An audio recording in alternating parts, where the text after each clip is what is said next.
எல்லாருக்கும் வணக்கம். இன்றைக்கு நீர்வளத்துறை, ஊரக ஊராட்சி மற்றும் ஊராட்சி துறை சார்ந்தும் சுற்றுலாத்துறை மற்றும் கலை பற்றி இன்னைக்கு டிஸ்கஷன் நடந்திருக்குங்க. நம்ம நீர்வளத்துறை தான் ரொம்ப ரொம்ப இம்பார்ட்டன்ட்.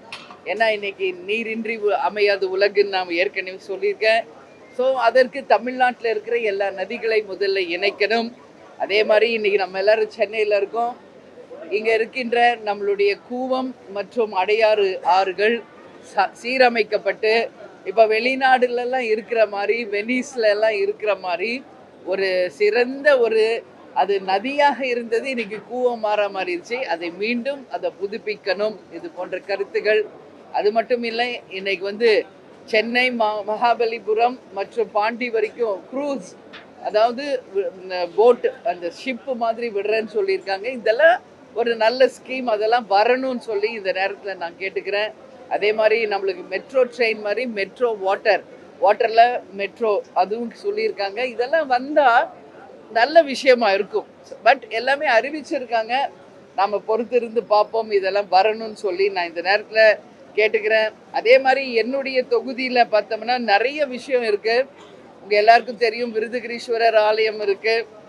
அதனால் அது ஒரு சுற்றுலாத்துறையாக அறிவிக்க வேண்டும் என்பதும், அங்கே இருக்கிற தெப்பக்குளத்தில் படகுகள் விட வேண்டும் என்பதும் என்னுடைய கோரிக்கை இன்னைக்கு.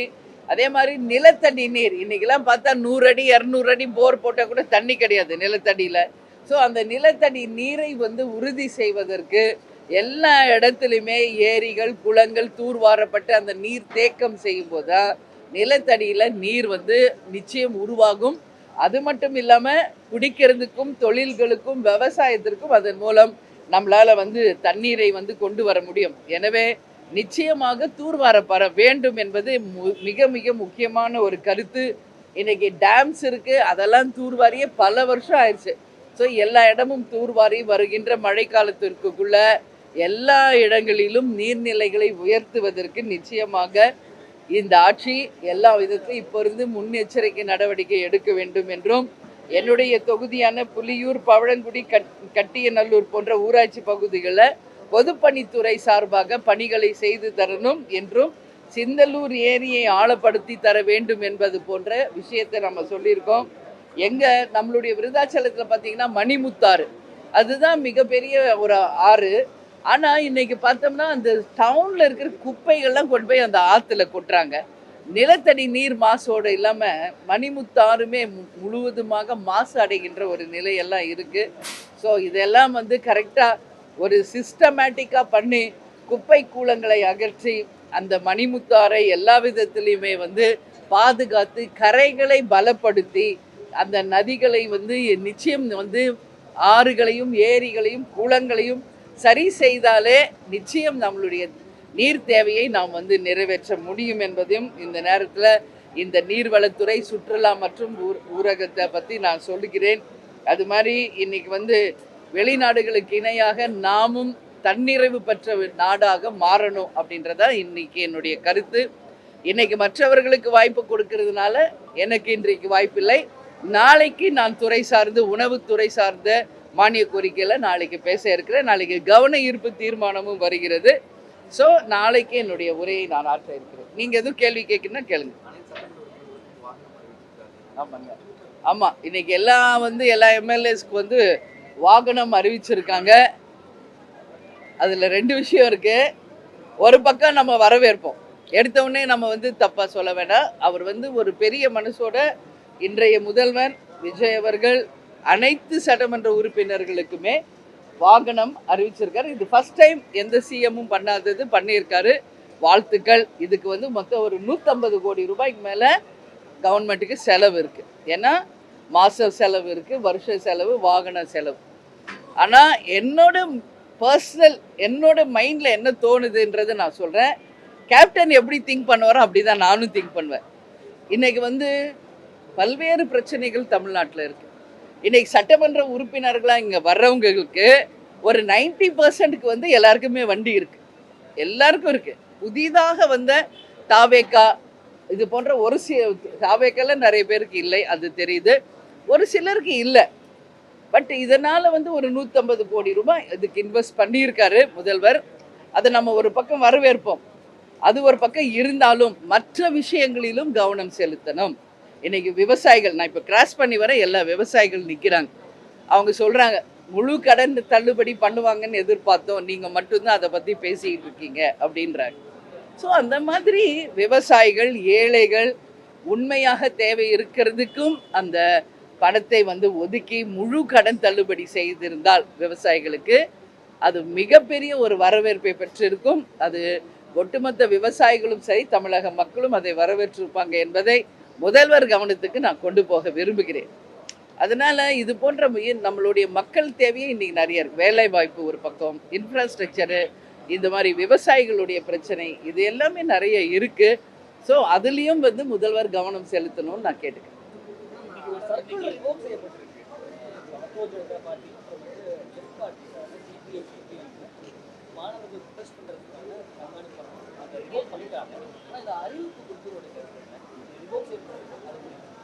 மாணவர்கள் வந்து போராட்டம் நடத்துகிறாங்க. அது வந்து ஒரு நெறிமுறையோடு ஒரு கட்டுப்பாட்டோடு இருக்கணும் அப்படின்றது தான் தேமுதிகவின் நிலைப்பாடு. நேற்று கூட நம்ம சில விஷயம் பார்க்குறோம். ஒரு சின்ன மறியலுக்காக தஞ்சாவூரில் ஒரு பெரிய ஆர்ப்பாட்டத்தை பண்ணுறாங்க, ஒரு பேனர் எடுத்துட்டாங்கன்னு சொல்லி. அது அவங்க உரிமை. பட் அதுக்காக பாதிக்கப்பட்டது ஒரு அப்பாவி மாணவர், ஒரு ஸ்டூடெண்ட்டா, இல்லை அவர் வேலைக்கு போகிறேன்னு சொல்கிறார் ஆகாஷ்ன்றவர். ஸோ அது வந்து நம்ம பார்க்கும்போது ஒருத்தர் ஆர்ப்பாட்டம் பண்ணுறது ஒரு கட்சி, பாதிக்கப்பட்டது யாருன்னா ஒரு பொதுமக்கள். ஸோ இதெல்லாமே வந்து நம்ம வந்து கவனத்தில் எடுத்துக்கொள்ள வேண்டும். மாணவர்கள், இளைஞர்கள் என்றதுனால மட்டும் நம்ம வந்து எடுக்கிறது எல்லாமே ரைட்டுன்னு கிடையாது. கட்டுப்பாட்டோடு சமூகத்திற்கும் ஒரு நல்ல உதாரணமாக அந்த போராட்டங்கள் இருந்தால் வரவேற்கத்தக்கது. ஒரு போலீஸ் ஆஃபீஸர் அவரை வந்து கண்டிக்கிறாரு, நீ இங்கிருந்து போகணும் சொல்கிறாரு. அவர் கொஞ்ச நேரம் வெயிட் பண்ணியிருக்கலாம். ரொம்ப இளைஞராக தான் தெரிகிறாரு. அப்புறம் அடிச்சிருவேன், அடி பார்க்கலான்றாரு, அடிச்சிடுறாரு. சரி, ஒரு அப்பா ஸ்தானத்தில் ஓகே, அவர் பெரிய வயசுலேயும் பெரியவராக இருக்கார், அதிகாரியும் அவர் பெரிய அதிகாரின்னு நான் நினைக்கிறேன். திருப்பி அந்த இளைஞர் வந்து ஒரு காவல்துறை அதிகாரியை அடித்தது நிச்சயம் என்னால் ஏற்றுக்க முடியல. சட்டம் ஒழுங்கை பாதுகாக்கின்ற ஒரு காவல்துறைக்கு பொதுமக்களாகிய நாம் தான் மரியாதை தரணும். அப்படி நம்மளே மரியாதை கொடுக்கலன்னா இது வந்து மிகப்பெரிய ஒரு விளைவுகளை வந்து நிச்சயம் ஏற்படுத்தும். அதுக்காக அவர் செஞ்சதும் கரெக்டுன்னு நான் சொல்லலை. எந்த கட்சியோ ஒன்று ஆர்ப்பாட்டம் பண்ணி தான் அவர் வேலைக்கு போகணுன்னு சொல்கிறார். அவரை விட்டுருக்கலாம், ஓகே இந்த பக்கம் கிராஸ் பண்ணி போங்கன்னு. பட் அவர் கோபம் வேறு பக்கம் மாறி இப்போ இன்னைக்கு அந்த பையன் தான் பாதிக்கப்பட்டிருக்கான். 6 பிரிவின் கீழ் வழக்கு போட்டு அரெஸ்ட் பண்ணியிருக்காங்க. முதல்வர் கவனத்தில் இந்த நிகழ்ச்சி போயிருக்கு. நாளைக்கு கவன ஈர்ப்பு தீர்மானம் இதை பற்றி தான் இருக்குது. இருந்தாலும் நீங்கள் கேட்டீங்க, நான் சொல்கிறேன், அந்த பையனை மன்னித்து விடுதலை செய்ய வேண்டும். அதே போல் இளைஞர்களும் ஒரு வயசில் பெரியவங்க, அவங்க சட்டத்திற்கு உட்பட்டவர்கள் என்பதை மதித்து அவங்களெல்லாம் அடிக்கிறது தப்புங்க, பண்ணக்கூடாது. ஒரு சட்டம் ஒழுங்கை வந்து கண்டிப்பாக இளைஞர்கள் மதித்தால்தான் எதிர்காலம் நிச்சயம் நல்லா இருக்கும் என்பதில் எந்த மாற்று கருத்தும் இல்லை.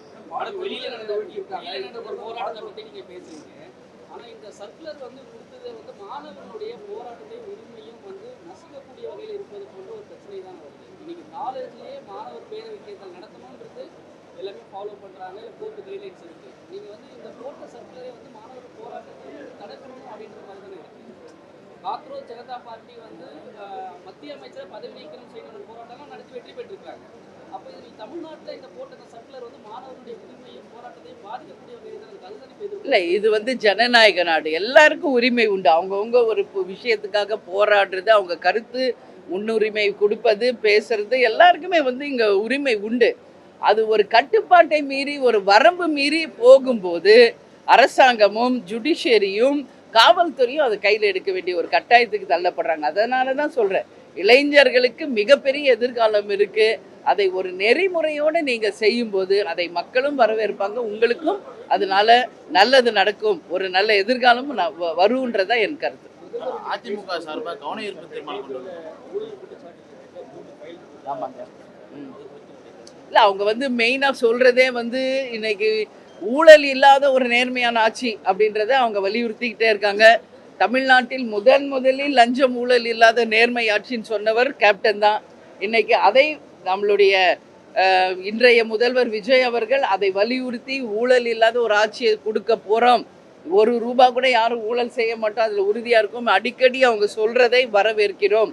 ஆனாலும் சில பக்கம் இப்பொழுதே அதுக்கான எல்லாருமே ஊழல் வாங்க ஆரம்பிச்சிட்டாங்கன்னு சகோதரர் அண்ணாமலையார், நயினார் நாகேந்திரன்லாம் சொல்ல ஆரம்பிச்சிருக்காங்க. ஸோ முதல்வர் வந்து அது ஊழல் இல்லாத ஒரு ஆட்சியை கொண்டு வரணும்னு விரும்புகிறாரு. ஸோ அதுக்கு அவங்க கட்சியை சேர்ந்த எல்லாரும், அனைத்து எம்எல்ஏக்களும் நிச்சயமாக அதுக்கு ஒத்துழைச்சு உண்மையாகவே லஞ்ச ஊழல் இல்லாத ஒரு நேர்மையான ஆட்சி வந்தால் நல்லது. என்னை பொறுத்த வரைக்கும் நான் பொதுவெளியில் எல்லா மக்களிடையும் நான் பேசுவேன். கிரவுண்ட் லெவலில் இந்த ஆட்சியில் 2 விஷயம் பாராட்டக்கூடியது. ஒன்று, லஞ்ச ஊழல் கட்டுப்படுத்தப்பட்டிருக்கிறது, அதில் மாற்று கருத்து கிடையாது என்பதை வரவேற்கிறேன். இன்னொன்று, கனிம வள கொள்ளையும் பெரிய அளவில் தடுக்கப்பட்டிருக்கிறது, இதுவும் நம்ம வரவேற்கணும். இந்த 3 மாதத்தில் இந்த 2 விஷயமும் ஒரு பெரிய ஒரு வித்தியாசத்தை நம்மளால் உணர முடிகிறது. அதனால் நிச்சயமாக அந்த ஒரு நேர்மையான ஆட்சி அவங்க நிரூபிக்கணும்னு சொல்லி நான் கேட்டுக்கிறேன்.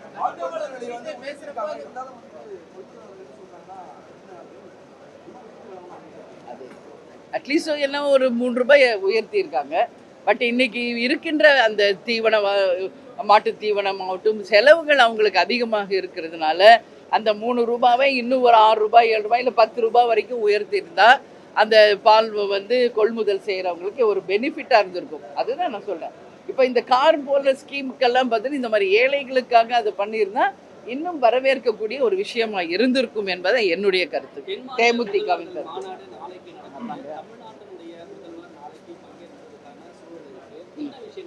இல்லை, இது நேற்றே இங்கே பதிய வச்சுருக்கேன். நேற்று இதே ப்ரெஸ் மீட்டில் இங்கேயே அதை சொல்லியிருக்கேன். நான் தான் ஃபஸ்ட்டு சொன்னேன். 19, 20, 2 நாளும் நம்மளுடைய திரு அமித்ஷா அவர்கள் சென்னை வர இருக்கிறார். மொத்தம் 6 சிஎம் வந்து இங்கே கலந்துக்கிறாங்க. அதில் 4 பேர் புதிய முதல்வர்கள், 2 பேர் தான் ஏற்கனவே முதல்வர்களாக இருந்தவங்க. அந்த வகையில் நமக்கு இப்போ வந்து கர்நாடகாவோட தான் இப்போ வந்து காவேரி இஷ்யூ ஆகட்டும், நமது தமிழர்கள் 3 பேர் சுட்டு கொல்லப்பட்டதாகட்டும், மிகப்பெரிய ஒரு மக்களிடையே ஒரு கொந்தளிப்பை ஏற்படுத்தி இருக்கிறது. நிச்சயமாக நமது முதல்வர் திரு DK சிவகுமார் அவரிடம் பேசி உறுதியாக அந்த பாதிக்கப்பட்ட குடும்பங்களுக்கு 1 கோடி ரூபாய் நிவாரண நிதி ஒரு வேலை வாங்கி தரணும், கவர்மெண்ட்டை ஒரு ஜாப் இனி வந்து இந்த மாதிரி தொடராமல் இருக்கிறதுக்கு உறுதிப்படுத்தணுன்றது என்னுடைய கோரிக்கை, தேமுதிகவின் கோரிக்கை. அது மட்டும் இல்லாமல் நம்ம வந்து காவேரியிலேருந்து இன்றைக்கு உபரி நீர் தான் இப்போ வரைக்கும் வந்துகிட்டு இருக்கு. அந்த உரிமையான தண்ணீர் வந்தால் கடமடை வரைக்கும் போகும்போது இன்னைக்கு வந்து விவசாயிகளுக்கு அதனால பெனிஃபிட் ஆகும். இன்னைக்கு வரைக்கும் கடைமடை வரைக்கும் தண்ணி போகலை. அதனால நம்ம விவசாயிகள் பெருசாக பாதிச்சிருக்காங்க இந்த வாட்டி. அது மாதிரி நம்மளுடைய குறுவை சம்பா இது வரைக்கும் அவங்க பயிரிட முடியலை. இப்போ வந்து முடிஞ்சு இன்னும் சம்மர் எல்னினோலாம் வந்தால் விவசாயிகளுடைய வாழ்க்கை கேள்விக்குறியாக இருக்குது. ஸோ இதெல்லாம் கன்சிடர் பண்ணி நமது முதல்வர் அவர்கள் DK சிவகுமாரிடமும் நமது உள்துறை அமைச்சர் திரு அமித்ஷாவிடமும் இதை வலியுறுத்தி காவேரியில் உரிமை தண்ணீரையும், அந்த காட்டில் வந்து மாடு தேடி போனாங்களா, மரத்தை வெட்ட போனாங்களா, இல்லைன்னா அவங்க வந்து எதுக்கு போனாங்கன்றது தெரியாமல் ஒரு நிகழ்ச்சி நடந்திருக்கு. காலுக்கு அதாவது நான் நேற்றே சொன்னேன், முழங்காலுக்கு கீழே தான் சுடணும், அப்படி ஒரு விதி இருக்குது. பட் அவங்க வந்து காலில் போட்டிருந்த செருப்பு டேக் ஒட்டா அப்படியே ஃப்ரெஷ்ஷாக இருக்குது, அந்த ஸ்டிக்கர் கூட பிரிக்கலை. ஸோ இது வந்து செட்டப் பண்ண மாதிரி இருக்குது. அந்த ஃபோட்டோஸ் எல்லாம் பார்க்குறப்போ இது திட்டமிட்ட ஒரு படுகொலையாக தான் நம்ம பார்க்கணும். இதுக்கு நிச்சயமாக அந்த குடும்பங்களுக்கு ஒரு நியாயம் கிடைக்கணும்னு சொல்லி நான் கேட்டுக்கிறேன். ஓகே, நன்றி.